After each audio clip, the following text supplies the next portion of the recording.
नमस्कार दोस्तों, मैं आनंद वर्मा आप सभी का स्वागत करता हूं ज्ञान बाजार यूट्यूब चैनल में। दोस्तों, आज हम बात करने वाले हैं पॉलिटी की लगातार क्लासेस में। आज हम बात करेंगे भाग 5, जो संविधान सभा के भाग 5 हैं और उसमें से हम बात किए थे। पहला था उसमें संघ की कार्यपालिका, संघ की न्यायपालिका और संघ की विधायिका, जिसमें हम बात कर रहे थे संघ की कार्यपालिका का। और यहाँ पे हम बात किए थे दोस्तों भाग 5 में राष्ट्रपति के बारे में हम पूरा जानकारी प्राप्त कर लिए थे। देख लिए थे कि राष्ट्रपति से कितने प्रकार के प्रश्न पूछे जाते हैं और राष्ट्रपति के प्रमुख जो महत्वपूर्ण तथ्य थे उनके बारे में हम डिस्कस किए थे पिछला वीडियो में। और आज का वीडियो उपराष्ट्रपति पर होने वाला है। उपराष्ट्रपति के बारे में हम पूरी तरह से जानकारी प्राप्त करने वाले हैं, उपराष्ट्रपति का पोल खोलने वाले हैं। तो दोस्तों, आप हमारे साथ बने रहिए और हम आपको लेकर के चलते हैं उपराष्ट्रपति के साथ। तो दोस्तों, यहाँ पे हम बात करेंगे कि उपराष्ट्रपति का वर्णन भारतीय संविधान के भाग 5 में है। और भाग 5 में दोस्तों आपको पता है कि अनुच्छेद 52 से लेकर के 251 तक वर्णित है, जिसमें हम बात करेंगे दोस्तों आर्टिकल 52 से 251 मिलता है। और जिसमें हम बात करेंगे कि उपराष्ट्रपति का वर्णन अनुच्छेद 63 में मिलता है। यहाँ पे हम देखेंगे अनुच्छेद 63 में कहा गया है कि भारत का एक उपराष्ट्रपति होगा। जैसा कि हमने पिछले वीडियो में पढ़ा था कि भारत का एक राष्ट्रपति होगा, लेकिन यहाँ पे दोस्तों उपराष्ट्रपति के बारे में पढ़ेंगे तो आपको ऐसे भी प्रश्न पूछ सकता है कि भारत का एक उपराष्ट्रपति होगा, किस अनुच्छेद में कहा गया है। तो आपका सही उत्तर होगा अनुच्छेद 63। या फिर आपको ऐसे भी पूछा जा सकता है कि भारत के राष्ट्रपति के बारे में किस अनुच्छेद में चर्चा किया गया है। तो आपका सही उत्तर होगा अनुच्छेद 63। अब हम बात करते हैं दोस्तों अनुच्छेद 64 में क्या कहा गया है। तो इसमें कहा गया है कि उपराष्ट्रपति राज्यसभा का पदेन सभापति होगा।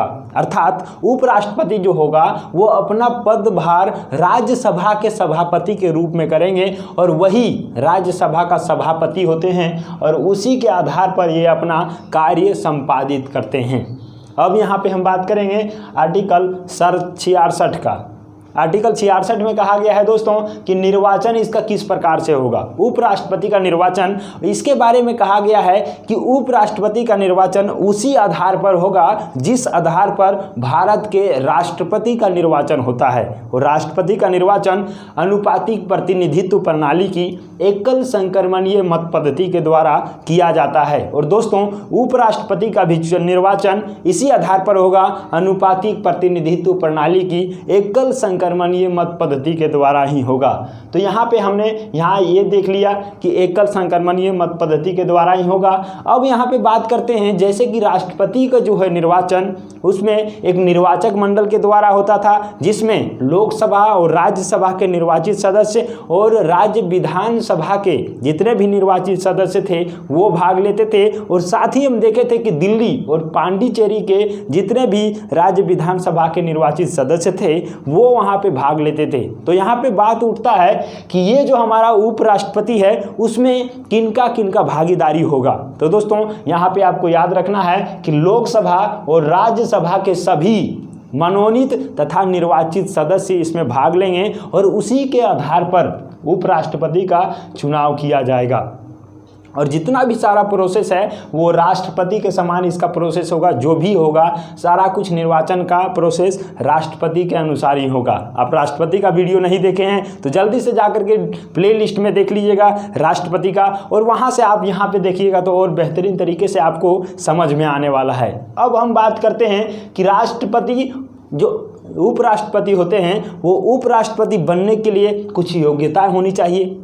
वैसे तो सभी लोग नहीं बन जाएंगे ना, उनके लिए क्या योग्यता है उपराष्ट्रपति के लिए। तो दोस्तों, उपराष्ट्रपति के लिए योग्यता है कि वो सबसे पहले तो भारत का नागरिक होना चाहिए। दूसरा, वो कम से कम 30 वर्ष की आयु पूरी कर चुकी हो।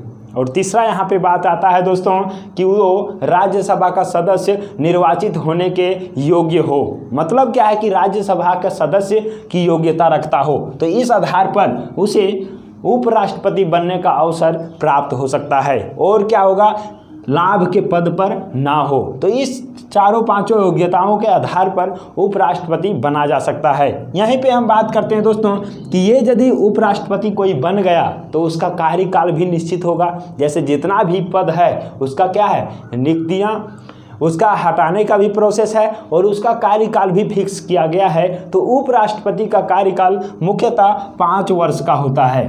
5 वर्ष के बाद उपराष्ट्रपति का फिर से निर्वाचन होता है। उसके आधार पर नए राष्ट्रपति या फिर पुनः उसी राष्ट्रपति को मनोनीत किया, उसी राष्ट्रपति को रखा जाता है। दोस्तों यहाँ पे हम बात करेंगे कि उपराष्ट्रपति यदि चाहे कि हम उपराष्ट्रपति के पद पर नहीं रहना चाहते हैं तो उसको भी ये अधिकार प्राप्त है कि वो अपने कार्यकाल के दौरान भी त्याग पत्र दे सकते हैं और त्याग पत्र दे करके अपने पद को खाली कर सकते हैं। तो दोस्तों त्याग पत्र किनको देंगे? तो ये अपना त्याग पत्र राष्ट्रपति को देते हैं और राष्ट्रपति को यदि त्याग देना हो तो वो उपराष्ट्रपति को देते हैं। अर्थात क्या है कि राष्ट्रपति उपराष्ट्रपति को और उपराष्ट्रपति राष्ट्रपति को त्याग पत्र देते हैं। तो यहाँ से हमने देख लिया कि ये त्याग पत्र किसको देंगे? तो राष्ट्रपति को देंगे। फिर हम बात करते हैं कि राज्यसभा के संकल्प से हटाया जा सकता है। कैसे हटेगा? उपराष्ट्रपति को यदि हटाने की नौबत आ जाए दोस्तों तो राज्यसभा के संकल्प से हटाया जा सकता है, जिसमें क्या होगा कि राज्यसभा के जितने भी सदस्य हैं समस्त सदस्यों के द्वारा इसका पूर्ण बहुमत होना चाहिए। और उसके बाद से यहाँ पे बात किया जाता है कि जब उसे लोकसभा में ले जाया जाएगा तो लोकसभा का सहमत होना चाहिए और यदि लोकसभा उस पर सहमति जता दे तो इसके आधार पर उपराष्ट्रपति को हटना होगा।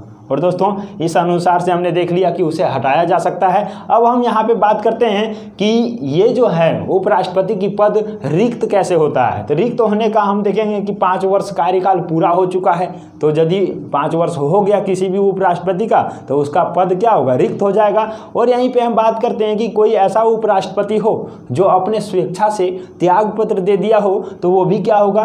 पद रिक्त हो जाएगा। या फिर दोस्तों कोई ऐसा उपराष्ट्रपति हो जिसका पद के दौरान ही मृत्यु हो जाए तो उस समय उपराष्ट्रपति का पद रिक्त हो जाता है। या यहीं से हम बात करते हैं कि उसे पद से हटा दिया गया हो, जिस समय पद से हटा दिया जाएगा तो वो क्या होगा? उस पद रिक्त हो जाएगा उपराष्ट्रपति का। दोस्तों उपराष्ट्रपति के चुनाव संबंधित सभी विवाद, यदि कोई उनके चुनाव में विवाद उत्पन्न हो गया है तो उस विवाद का निपटारा कहाँ पे होगा? तो उच्चतम न्यायालय में होगा और इसका जो होगा उच्चतम न्यायालय का निर्णय वो अंतिम निर्णय होगा। तो ये भी आपको ध्यान रखना जरूरी है। और एक बात और यहाँ पे ध्यान रखेंगे कि यदि उपराष्ट्रपति का पद रिक्त हो जाता है तो उसे जल्द ही जल्द भरने का प्रयास किया जाएगा, अर्थात 6 माह के अंदर उस पद को भरा जाना अनिवार्य है। अब हम बात करते हैं कुछ अन्य तथ्यों के बारे में। दोस्तों यहाँ पे हम बात करेंगे कि उपराष्ट्रपति का कार्य क्या होगा। उनका तो कोई पद हम जानेंगे, कैसे नियुक्ति होता है वो भी जानेंगे, क्या उसका योग्यता होता है ये भी जानेंगे, उसका कार्यकाल कितना दिन का होता है ये भी जानेंगे।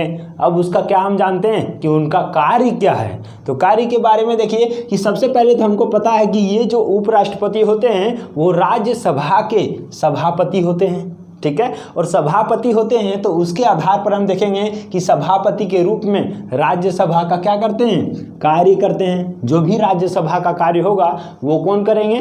तो राज्यसभा का कार्य उपराष्ट्रपति करते हैं। यहाँ पे हम देखेंगे दोस्तों कि सदन में पेश किए गए विधेयकों को जो उसके पेश करने के बाद जो विधेयक उसको पेश किया और पेश करने के बाद क्या होता है कि मतदान की व्यवस्था करता है। उस विधेयक पर कितने लोगों का मत है, कितने लोग चाहते हैं कि ये विधेयक पारित होना चाहिए और ये कानून का निर्माण होना चाहिए, वहीं पे उनके सारे के मतों की व्यवस्था करता है और उसी के आधार पर निर्णय लिया जाता है कि कौन से विधेयक को कानून बनाया जाए। यहीं पे साथ में हम देखेंगे दोस्तों कि सदन में पूछे जाने वाले सवाल, जितने भी प्रकार के प्रश्न हैं जो कोई भी व्यक्ति पूछना चाहते हैं तो उन सारे सवालों को इकट्ठा करने का काम किनका होता है? तो ये उपराष्ट्रपति का होता है कि कौन से प्रश्न पूछे जाएंगे ये तय करता है उपराष्ट्रपति। तो यहाँ से ये भी क्लियर हो गया। अब बात करते हैं दोस्तों कि राज्यसभा में मतदान का अधिकार नहीं होता है।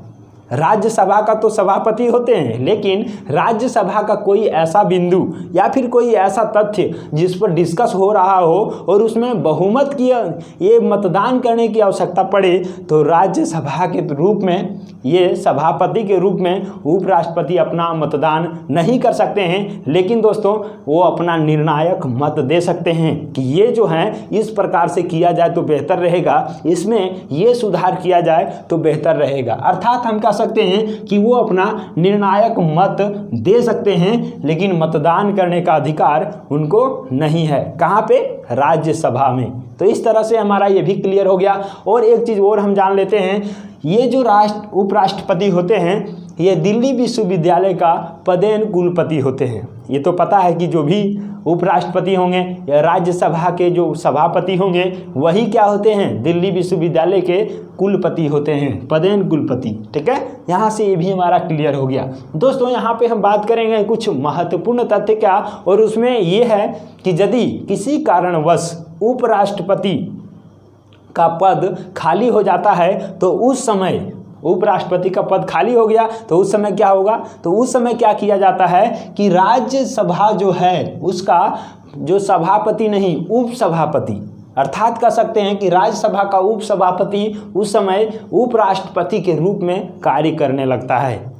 यहाँ से क्लियर हो गया कि उपराष्ट्रपति का पद खाली है तो राज्यसभा के उपसभापति जो होंगे वो उपराष्ट्रपति के पद पर आश्रित हो जाएंगे, अर्थात राज्यसभा का सभापति बन जाएंगे। ठीक है, क्योंकि राज्यसभा का सभापति ही उपराष्ट्रपति होते हैं तो वो उस समय बन जाएंगे। लेकिन बात करें दोस्तों कि यदि भारत के राष्ट्रपति का पद खाली हो, राष्ट्रपति का पद खाली हो तो उस समय उपराष्ट्रपति राष्ट्रपति के पदभार को ग्रहण कर लेते हैं और राष्ट्रपति के अनुसार वो अपना कार्य करने लगते हैं।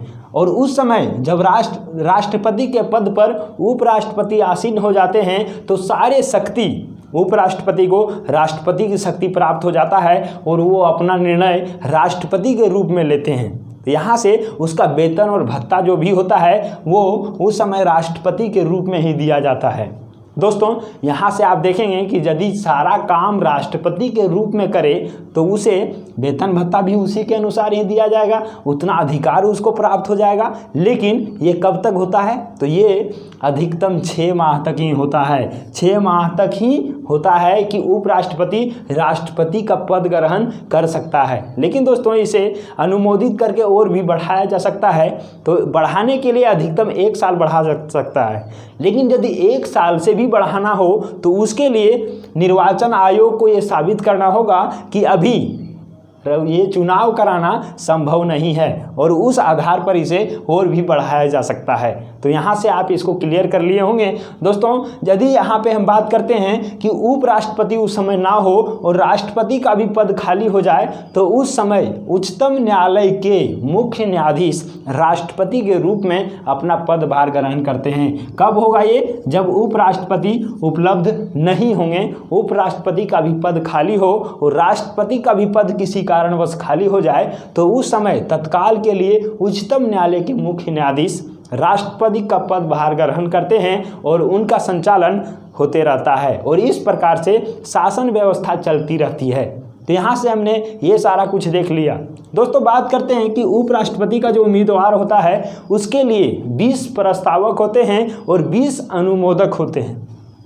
ये 20 प्रस्तावक और 20 अनुमोदक होना चाहिए और जमानत राशि इसका 15,000 रुपया रखा गया है। ये जमानत राशि क्या होते हैं कि कुल पड़े वेद मतों का 1/6 लाना जरूरी होता है। जितना भी मत पड़ता है उसका 1/6 भाग लाना जरूरी होता है। यदि इतना नहीं ला पाते हैं तो उसका जमानत राशि को रख लिया जाता है। जिस समय ये अपना चुनाव ये उपराष्ट्रपति अपना उम्मीदवार के लिए ये करते हैं उस समय ये 15,000 का जमानत राशि रखा जाता है और यदि 1/6 बहुमत नहीं ला पाते हैं तो उसका जमानत राशि को रख लिया जाता है। तो इस प्रकार से हमने यहाँ पे देखा कि उपराष्ट्रपति से जितने भी प्रकार के संबंधित प्रश्न थे सारे प्रश्नों को यहाँ से क्लियर किया गया। दोस्तों यहाँ पे अनेक प्रकार से आपको प्रश्न घुमा करके पूछ सकता है। कहीं भी आपको कोई भी प्रकार का प्रश्न पूछे इनके योग्यता से लेकर के, कार्यकाल से लेकर के, या फिर इनके कोई भी चीज़ के बारे में, इनके पदावधि के बारे में यदि पूछा जाए